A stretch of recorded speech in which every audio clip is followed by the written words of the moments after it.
అతను గొప్ప. అలాగే దేవోక్తులు యూదులు పరమ చేయబడిన దేవోక్తులు అంటే వాక్యం కదా. పరలోకపు సంగతులు ఉన్నాయి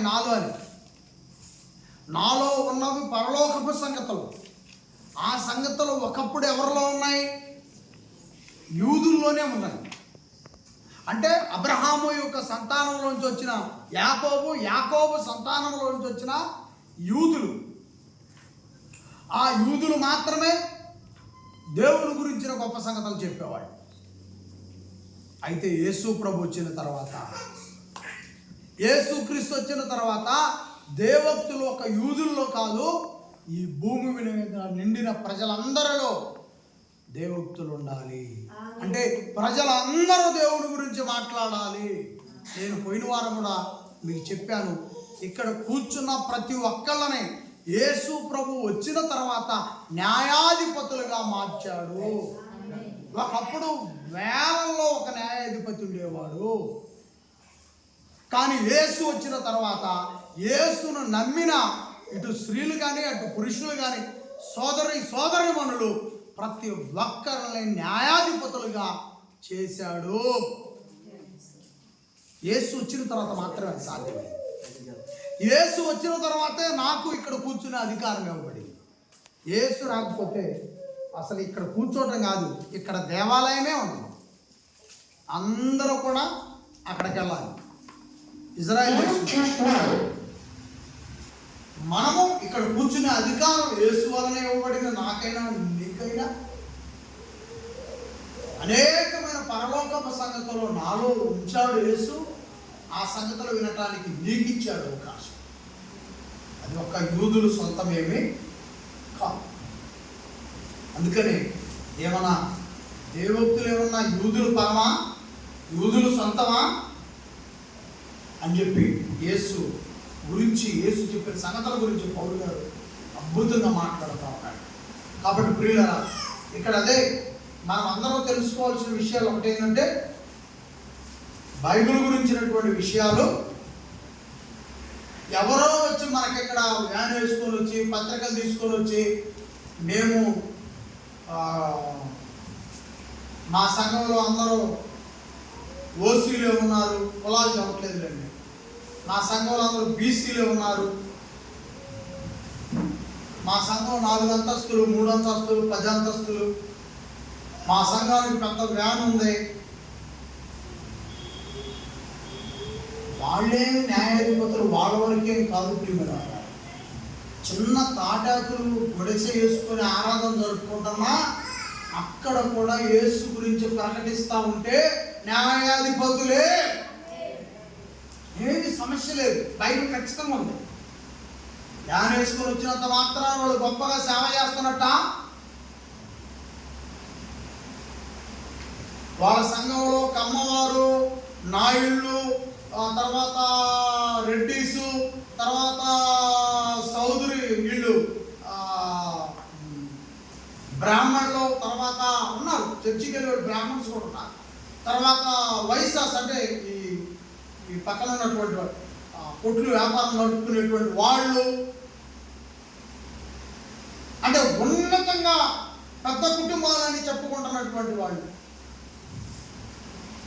తర్వాత యాదవులు, బీసీలు, అంటే ఇలాంటి వాళ్ళు ఉంటేనే అది గొప్ప సంఘమా? వాళ్ళే ఈ బజార్కు పడొస్తే వాళ్ళలో ఎవరో ఒక సోదరి ఆమె ఉంటుంది. ఆమె నువ్వు ఎప్పుడో అచ్చిపేటలో ఎప్పుడో నువ్వు పనికి పోయి ఆమె చూడంలోనే అమ్మ అమ్మ అమ్మ అయ్యా నువ్వు ప్రాంతానికి వెళ్తున్నారా అదమ్మ ఇదా గొప్ప. నువ్వేడికి వెళ్తుంది దానికి? ఇప్పుడు ఆమె ప్రార్థనకి వెళ్తుంది, నువ్వేడికి వెళ్తున్నావు? పేరంటానికి వెళ్తున్నావా? మనమేమో పేరంటానికి పోతామా? మనం ఎక్కడికి వచ్చాం?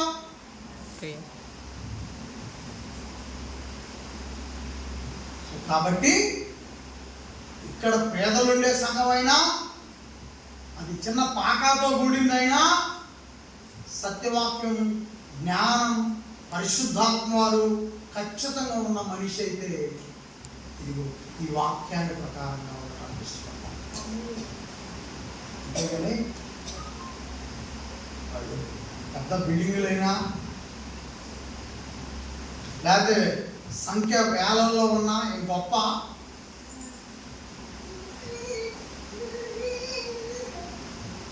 ఆశీర్వాదాలు ఉన్నాయి. ఇక్కడ చాలా మంది టీవీలో వింటాను నేను అప్పుడప్పుడు ఈ మాట, మాలో ఆశీర్వాదాలు ఉన్నాయి. ఆ టీవీ పట్టుకో, ఆ టీవీ చిచ్చు పట్టుకో, ఇంకా నయం ప్లగ్గులో ఏడు పెట్టి చిచ్చు చేసుకోమల్లా.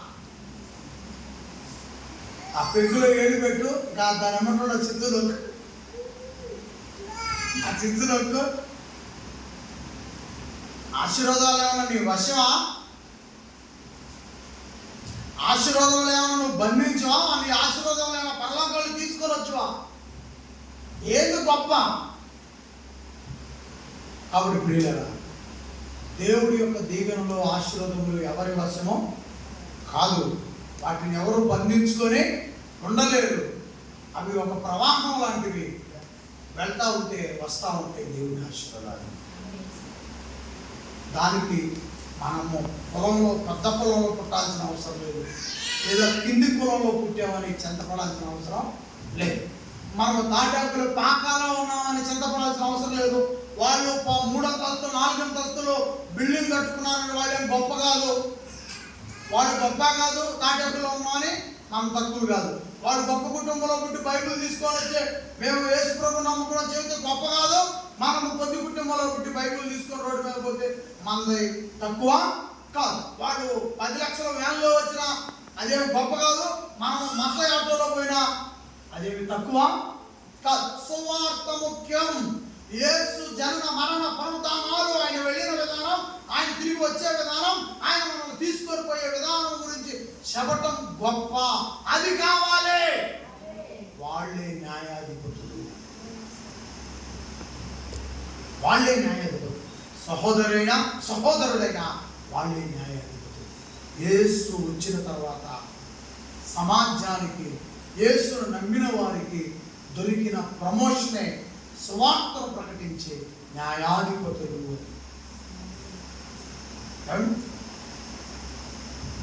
ఇక దేవోక్తులను ఇప్పుడు సువార్తను ప్రకటిస్తున్నాడు ఎవరి గురించి? యేసు గురించి, యేసును పంపించిన తండ్రి గురించి, యేసు వేడుకొనగా తండ్రి పంపించిన పరిశుద్ధాత్మ వారు.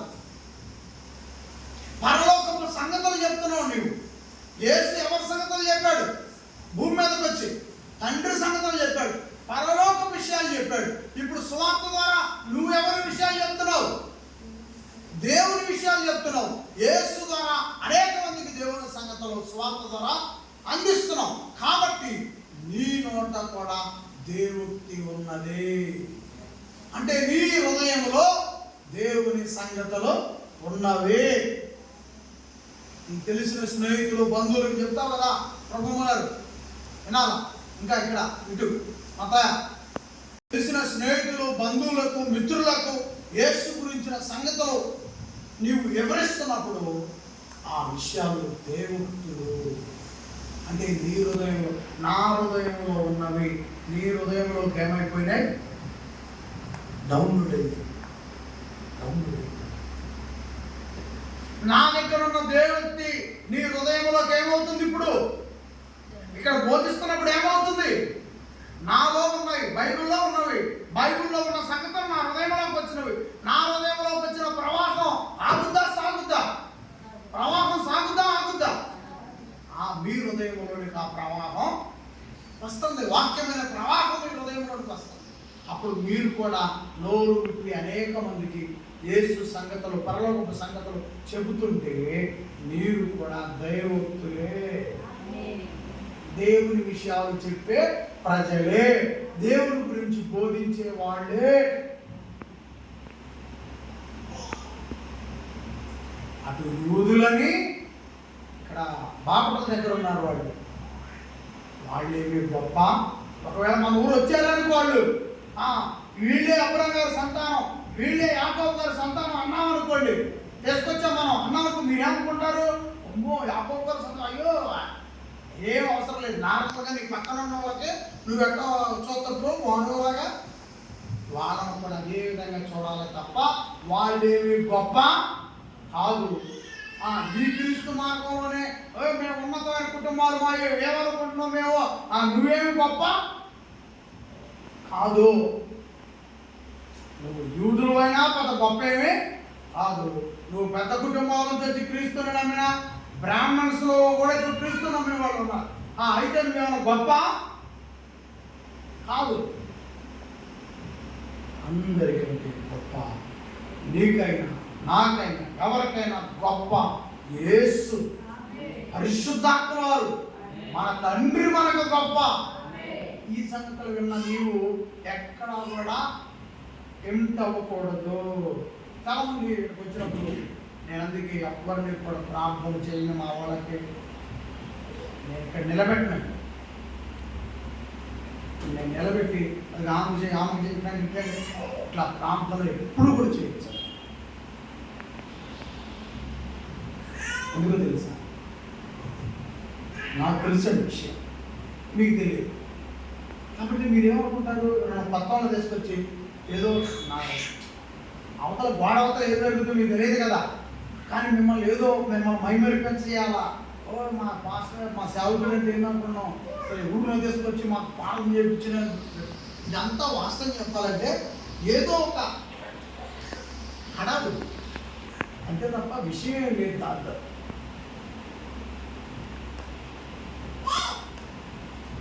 అసలు విషయం అంతా నీలోనే.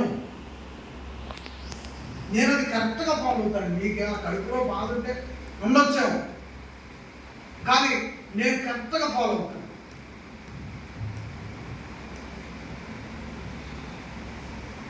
సో కాబట్టి నీలో మార్పు అనేది కలిగితే, నీలో ఉత్తేజం అనేది ప్రారంభమైతే,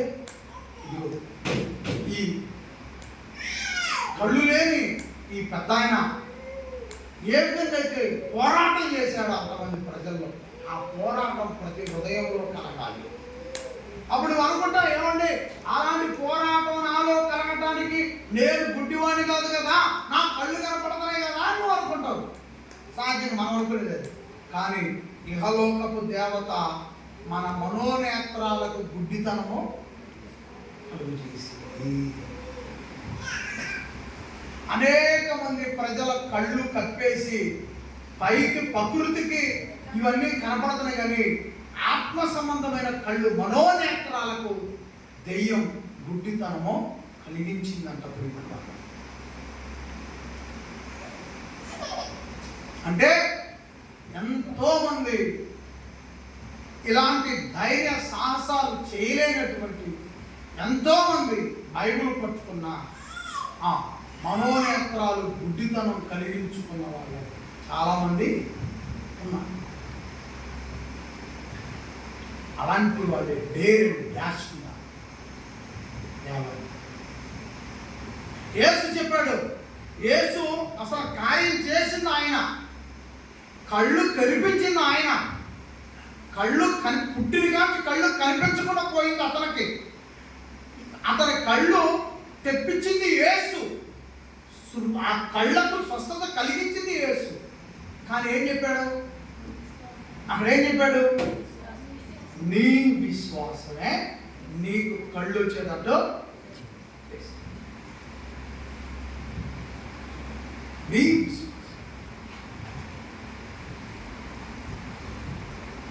నీ కళ్ళు తెప్పించింది నీ విశ్వాసం. నా ఎంట ఉన్న ఇంతమంది నీకు సాయం చేయలా నాకు తెలుసు. నా ఎమ్మట ఉన్నారు భక్తి పొరలాగా, కానీ ఏ ఒక్క ఆడపిల్ల కానీ ఏ ఒక్క మొక్కలు కానీ సాయం చేసే మనసు ఎవరికే ఎవరు వాళ్ళు నేను పోయి తగల చెయ్యి చేసి నేను కొట్టుకోవాలి ఆ చెవులు ఏ కాడికి నేను నా కుటుంబం నేను ఆడవుళ్ళకి సరిపోయి నేను నా కుటుంబం అయ్యో నా పిల్లగాని కొంచెం చేసుకోవడం చెవి కొట్టుకో అని తల్లి అయితే పిల్లగాని నెట్టం, భర్త అయితే భార్య నెట్టం, భార్య అయితే భర్తని నెట్టం. ముందు వేరే చెప్పిపోయిందండి ఆ సత్రపల్లి కానీ చచ్చిపోయాడు దాకా ఏదైతే జరిగింది. మరి ఆ కళ్ళు నేనాన్ని పట్టించింది. అప్పుడు అతనంతటికి అతనే వాళ్ళ కాళ్ళ శబ్దాలు విని అతనంతలకు అతనే ఎంక్వైరీ చేసుకొని అతనంతలకు అతనే పోరాటం చేసి అతనంతలకు అతనే సత్తలపల్లి, ఉదాహరణగా సత్తలపల్లి అంటే మన ప్రాంతం గుర్తు, అంత దూరం నుంచి వస్తున్నా కూడా వినని ఒక కొత్త పదం అచ్చంపేట వచ్చేసరికి విన్నారు. అచ్చంపేట వచ్చేసరికి విన్నారు. ఆ పేరు దావీదు కుమారుడా. బా, నా గురించి ఈ కేక వేస్తున్న వ్యక్తికి బాగుగా తెలుసు. నా గురించి కేక వేసే వ్యక్తికి బాగుగా తెలుసు అని యేసు గ్రహించాడు. ఆ చెవులు పడింది వెంటనే గొప్ప కార్యము చూసి. నేనేమంటున్నానంటే ధైర్యం.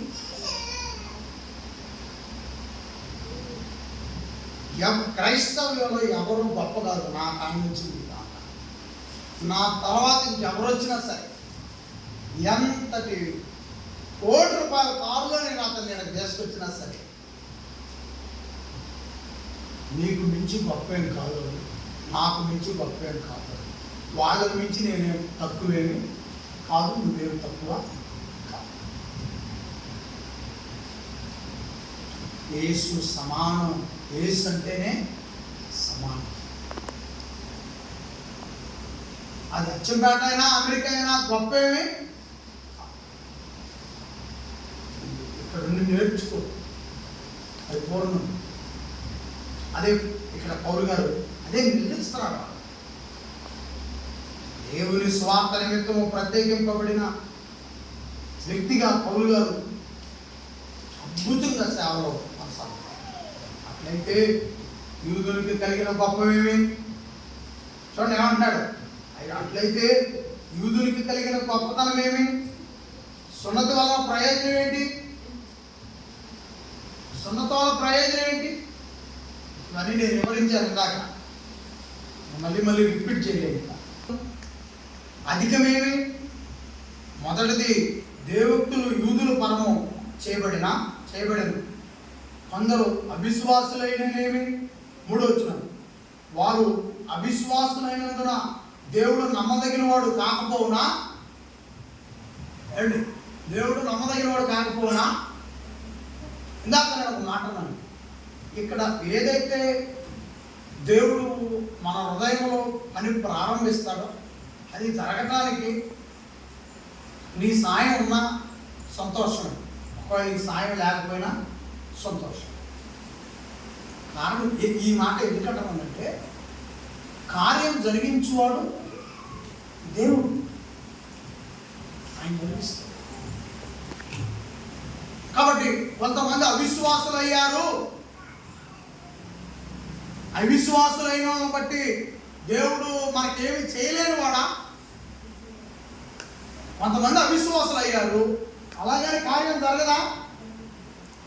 ఇక్కడ అదే అంటారు. కొంతమంది విశ్వాసులు అయ్యారు, కొంతమంది ఏమైపోయారంట? ప్రతిసారి కాదు, సందర్భానుసారంగా. ప్రతిసారి వాళ్ళు అవిశ్వాసులు అయిపోవట్లా. సందర్భానుసారం ఒక పని వచ్చింది, ఆ పని విషయంలో కొందరు ముందున్నారు, కొందరు వెనకం చేశారు, వాళ్ళు అవిశ్వాసులు అయ్యారు. అలాగని అవిశ్వాసులైనంత మాత్రాన చూడండి దేవుడు నమ్మదగిన వాడు కాకపోవునా. ఎంత అద్భుతంగా దేవుడు నమ్మదగిన వాడు కాకపోవునా. ఒక పని విషయంలో కొందరు సహకరించినా కొందరు సహకరించకపోయినా దేవుడు నమ్మదగిన వాడు కాడా?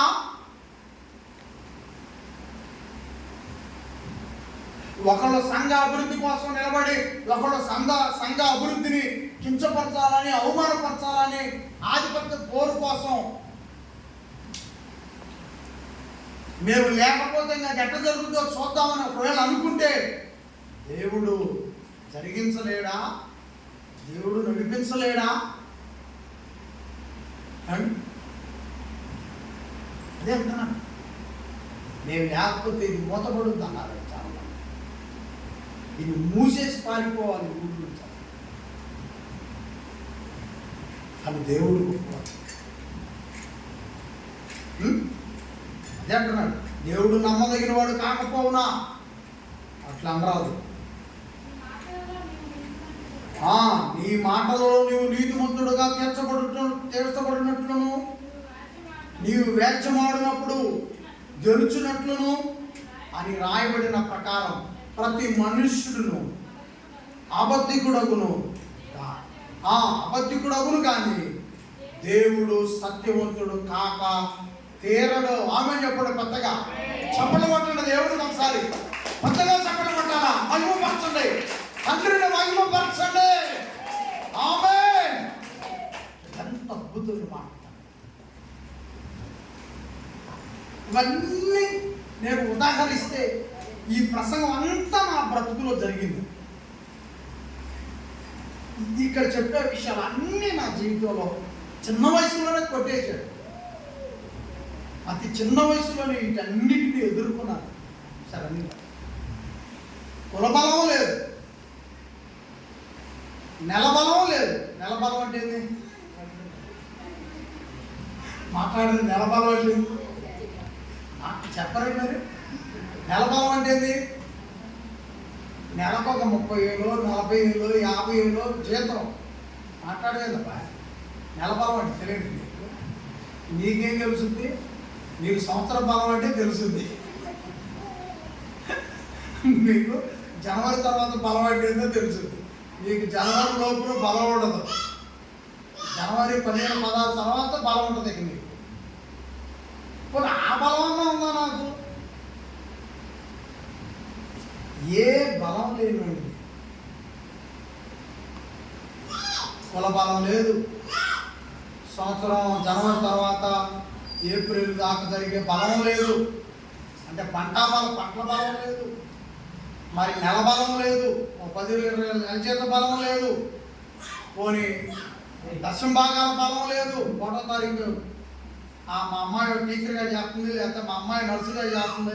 నేను అనుకున్నప్పుడు ఫస్ట్లో గౌరీ వచ్చినప్పుడు ఈ అమ్మాయి టీచర్గా నర్సుగా అయితేమో అనుకున్నా. అప్పుడు కృష్ణవేణి ఇంట్లో ఈ అమ్మాయితో పాటు నేను 4 వచ్చేవాడు. ఈ పిల్లలందరూ చదువుకొని నర్సులు, డాక్టర్లు, టీచర్లు అవుతారు.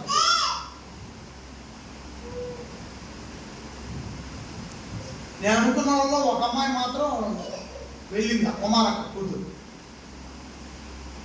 నర్సు. మిగతా వాళ్ళు మరి ఎట్లా? ఒక అమ్మాయి అంటే మనకు తెలుసు. తర్వాత వాళ్ళు మరి ఎట్లా అన్నారు మనకు.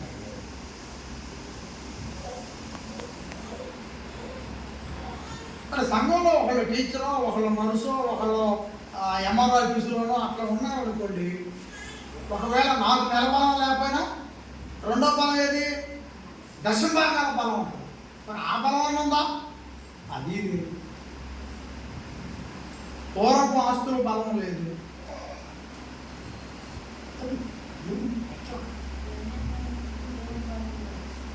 ఇప్పుడు ఇక్కడ బలవంతులేమో తరివే పనిలో ఉండే.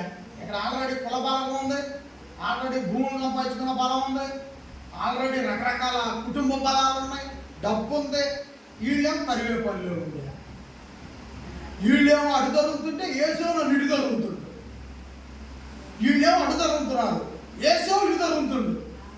వయసు ఒక 50 ఏళ్ళు 40 ఏళ్ళు అన్న ఉంటే ఏ పరిస్థితిని ఎక్కడ ఎదుర్కోవాలన్నా టెక్నాలజీ అన్న జ్ఞానం అన్నా అది తిప్పేస్తే పూర్తి యవనకాల వయసు. అది 20, 21, 22 యవనకాల వయసు. ఉక్కిరి బిక్కిరి అయిపోయినాయండి నాలో. ఉక్కిరి బిక్కిరి అయిపోయింది. ఆ ప్రజలకి ఏమైపోతానో ఏందో కూడా తెలియదు. విపరీతమైన తలనొప్పి వచ్చేది, దడొచ్చేది. దేవా నువ్వే ఆదుకోయి అని చెప్పారు. ఎప్పుడు ఆ బిడ్డలు వేసుకొని 1-2 బిళ్ళలు కొనుక్కొని ఇంకా ఇలా చాలా సంగతులు ఉన్నవి. కాకపోతే ఇక్కడ సందర్భానుసారంగా 1-2 గుర్తు చేస్తున్నాను. ఎందుకంటే ఇక్కడ పరిస్థితులన్నీ నేను ఎదుర్కొన్నాను. ఈ అధ్యాయం అంతా కూడా నీ జీవితాన్ని, నా జీవితాన్ని ఈ అధ్యాయం అంతా కూడా తెలియజేస్తా ఉంది ప్రియమైన వాళ్ళారా. అందుకే దేవుడు సత్యవంతుడు, మనుషులు అబద్ధికులు కానీ ఏంటంటమ్మా తల్లి 4వ వచనంలో గౌరీ చదువురా. నీ మాటలలో నీవు నీతిమంతుడుగా తీర్చబడినట్లును, నీవు వ్యాజ్యమాడినప్పుడు గెలుచునట్లును అని రాయబడిన ప్రకారము ప్రతి మనుష్యుడును అబద్ధికుడు కానీ దేవుడు సత్యవంతుడు కాక ప్రతి మనుషుడు అబద్ధికుడు. నా మీద దండయాత్ర చేసిన ప్రతి మనిషి అబద్ధికుడే. నన్ను ఇక్కడ నుంచి ఉడవాలని ఓడగొట్టాలని చూసిన ప్రతి మగాడు, ప్రతి ఆడబిడ్డ అబద్ధికులే. చివరికి ఏ వల్ల కాక ఊర్లు లేపారు. కానీ అబద్ధికుల మాట గ్రామ ప్రజలు నమ్ముతారా? ఒకవేళ నువ్వు యేసుగాడికి వచ్చిన అబద్ధికులు వాళ్ళు కావచ్చు, వాళ్ళు యేసుగాడికి రాకపోయినా వాళ్ళు అబద్ధికులు కాదు. అందుకే వాళ్ళు అబద్ధికులు కాదు కాబట్టి అబద్ధికుల మాట వాళ్ళు కూడా నమ్మరు. బాప్తిసం పొంది రక్షణ పొంది మేము ప్రార్థన పోయామో మేము చెబితే ఎందరైంది, మేము చెబితే నమ్మరైందంటే నువ్వు పోతే పోయావు, తీసుకున్నావు, నువ్వు నమ్మితే నమ్మావు. కానీ నువ్వు నేరం మోపుతున్న వ్యక్తి మాత్రం అలాంటి వాడు కాదు. అతను దేవుడిని నమ్మాడు, అతని వెంట దేవుడు ఉన్నాడు. దేవుడు సత్యవంతుడు, అతను నమ్మిన వాడు కూడా సత్యవంతుడు. నీకు గిట్టగా నీ సంగతి అంతా ఊళ్ళో తెలుసు. సో కాబట్టి నువ్వు ఏదో ఒక ఆరోపణ చేస్తున్నావు రమణ, నువ్వు ఏదో ఒక ఆరోపణ చేస్తున్నావు. కాబట్టి నీ మనుషులు మీరు అబద్ధికులైనా దేవుడు సత్యవంతుడు, ఆయనే నిన్ను నన్ను నిలబెట్టు. ఎందరో మీకు కూడా చెప్పుండొచ్చు అబద్ధాలు, అనేకమైన అబద్ధాలు మీ కాడికి రాలేదని నేను ఎలా అనుకోగలను? ఏమ్మా, నేను ఎలా అనుకోగలను? అసలు నేను చెప్పిన అంటున్నారు, నా మీద ఎవ్వరికి ఏది చెప్పలేదు జనం అని నేను ఎట్లా అనుకునేది? అనేకమైన శబ్దాలు మీ చెవులు విన్నాయి. కానీ కళ్ళు లేని వ్యక్తి ఏ విధంగా అయితే పాదాల శబ్దం గ్రహించారో, పాదాల శబ్దం గ్రహించి పెద్ద విజయాన్ని పొందాడు అతను, అలాగే మీరు కూడా చెవుల్లో వేసే అబద్ధపు శబ్దాలు విని వాటిని వదిలి యేసు జీవాన్ని పట్టుకున్నారు. అందుకే దైవం మీకు తోడుగా ఉన్నది, మీకు అందుకే డేరు ఉన్నది, మీరు అందుకే ఈ సహవాసంలో ఉండగలిగారు. ఆ అబద్ధాలు మీ చెవిని పెట్టుకున్నట్టే ఈ సత్య సంబంధమైన క్రీస్తు రాజ్యంలో, క్రీస్తు సంఘంలో నీవు సభ్యుడుగా ఉండలేవు. నువ్వు ఉండలేవు. నీవు ఆ అబద్ధాలు వినలేదు, నీ చెవి వద్దకు వచ్చాయి. నీ హృదయంలో శేషం ఊరిపోసినట్టు ఊరిపోసినా కూడా దాన్ని ఎప్పటికప్పుడు వాక్యంతో కడిగి వేసుకున్నావు కాబట్టి, స్వచ్ఛంగా నీ హృదయం వాక్యం కోసమే నిలబెట్టుకున్నావు కాబట్టి, ప్రియమైన దేవుని బిడ్డ, ఈరోజు ఈ సత్య సంబంధమైన పరలోకానికి మార్గమైన ఈ సంఘంలో నువ్వు ఉన్నావు. ఇది పరలోకానికి దారి, ఈ సంఘం పరలోకానికి దారి. ఈ దారి తప్ప ఏ దారి లేదు. ఈ సంఘం క్రీస్తుది. యేసుక్రీస్తు ఉన్నాడు, నా ద్వారా తప్ప ఇంకెవడనో పరలోక రాజ్యానికి. కాబట్టి ఆ రండి. కాబట్టి పిల్లలు ఒక చిన్న ప్రార్థన చేసుకుంటాం.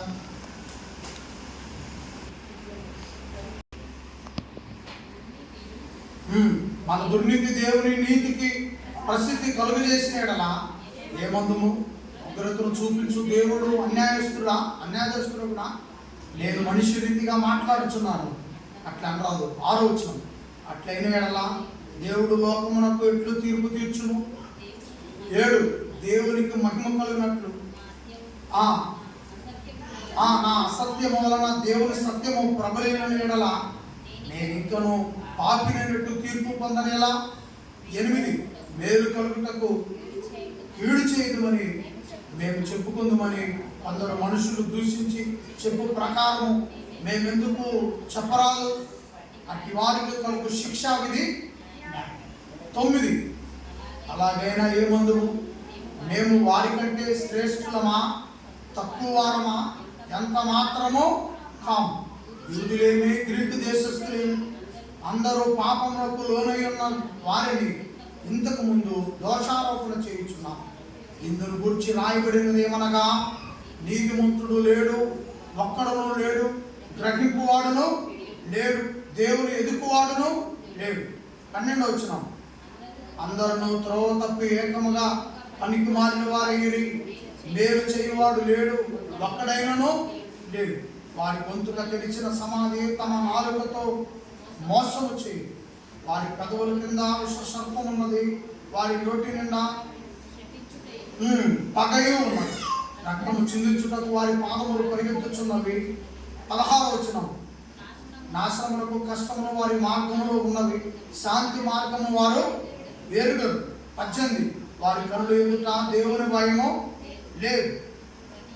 19, ప్రతి నోరు నోయబడినట్లును సర్వలోకము దేవుని శిక్షకు పాత్రలగినట్లు ధర్మశాస్త్రము చెప్పుచున్న వాటన్నిటిని ధర్మశాస్త్రములకు లోనైన వారితో చెప్పుచున్నదని ఎరుగుదుము.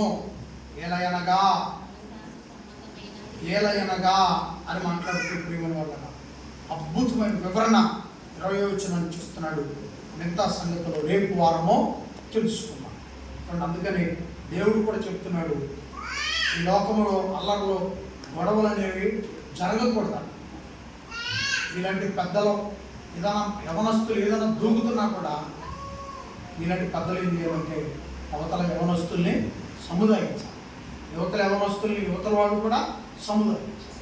ఎందుకంటే ఒక ప్రాణ నష్టం మళ్ళీ జీవితంలో ఎప్పటికీ తీర్చలేదని బైబిల్ చెప్తాం.